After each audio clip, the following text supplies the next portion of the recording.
So I guess I just want to start off by asking, what is fast fashion?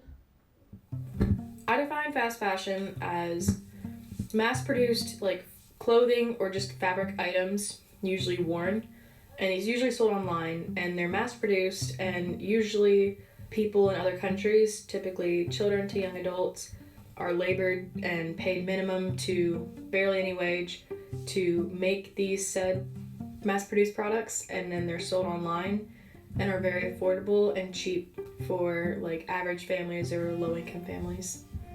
Fast fashion is when trends cycle out so quickly that people just buy these really cheap and bad quality clothing online and even like at the mall. And since the trends cycle out so quickly, people buy more and more and more and just get rid of the clothes that are already out of trend like a month later. Some fast fashion websites are like Shein, AliExpress, and they're really convenient for people because the clothes are so cheap and you can find literally anything. And so you can just go online, buy whatever you want, and it ships pretty quickly, and it's only like $5. I know one site, Shein, it uses these sweatshops and like even child labor overseas where they're faced with terrible conditions to create clothing, and that's why the clothes on Shein are so cheap and can just ship from overseas pretty quickly because they just don't really pay their workers anything or have good conditions for them to be working in. It's very unfair and unjust of how that system works with the people who have to make them and the people who are over those who make everything. And it's kind of just an unfair process, but depending on the way you look at it, it can be good and bad. It's good for those who want to consume the product, like want to buy the clothing, but it's bad for those who have to produce it and have to deal with the unfair system of it all.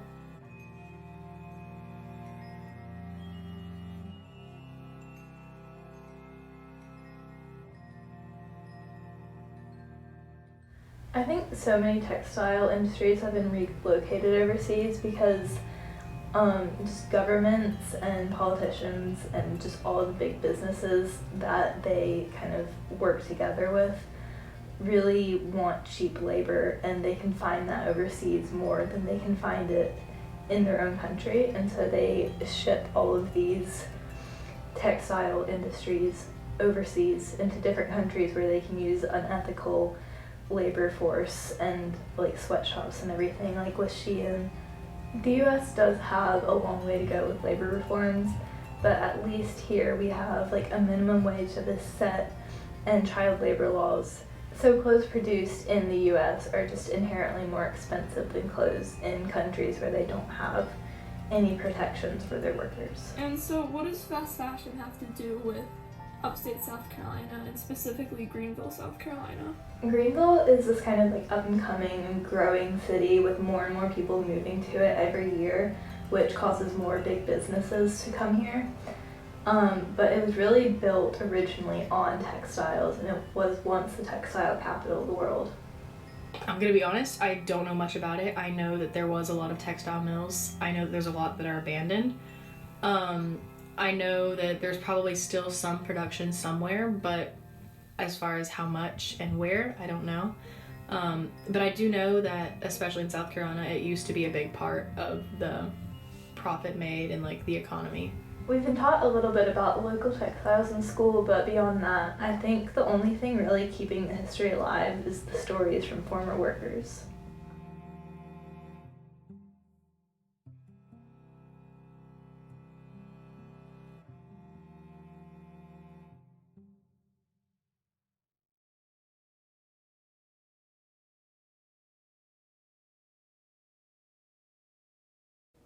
I guess my first question is just, could you just kind of generally talk about your job at Milliken and kind of Okay. break out your job?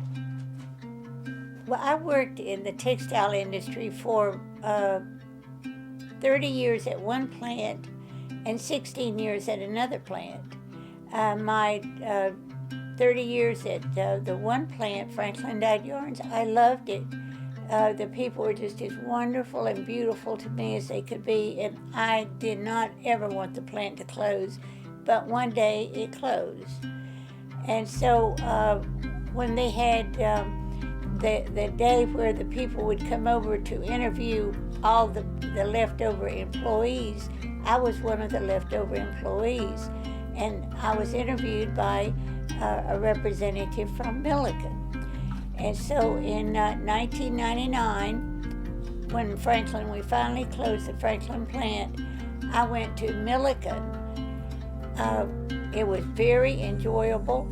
The people at the Milliken plant was just as nice as the people at Franklin Dyed Yarns. I've never met any better people than the Milliken textile people. Matter of fact, the textile people are like a big family. But Greenville, South Carolina, was a wonderful place for textiles.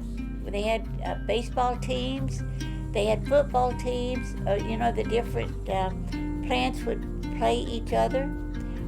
They had celebration days, and everybody would bring their whole family, and it was just a family, and it was part of history, but it should not be a forgotten part of history. My name is Matt Thompson. I graduated from the University of South Carolina in 1975, and my first job out of school was with Deering Milliken, a wonderful company. After that, I went to work for my father-in-law's company, which was Fiber Processing Company here in Greenville. That business went kind of down because the mills started closing, and when the mills started closing down, there went the waste.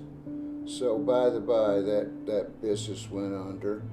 There was a time when I wondered what the future might be because one mill was closing after the other. I wish the textile trade well, but it's sort of a dying industry. Why do you think so many textile plants and so much of the textile industry kind of got relocated to other countries? That's an extremely simple answer. Cost, period.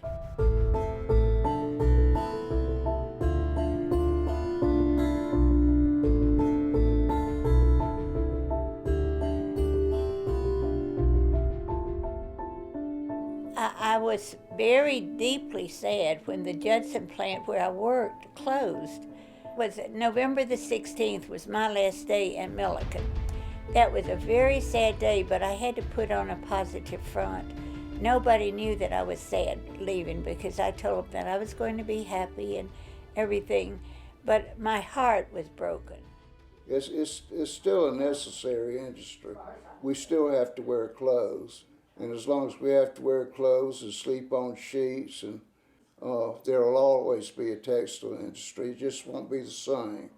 It'll be smaller. It'll be more downsized. If I started over again, I don't think I'd make a change. Boy, I'll never forget it. I will assure you that everybody in Greenville remembers the textiles and knows what they lost when they lost textiles.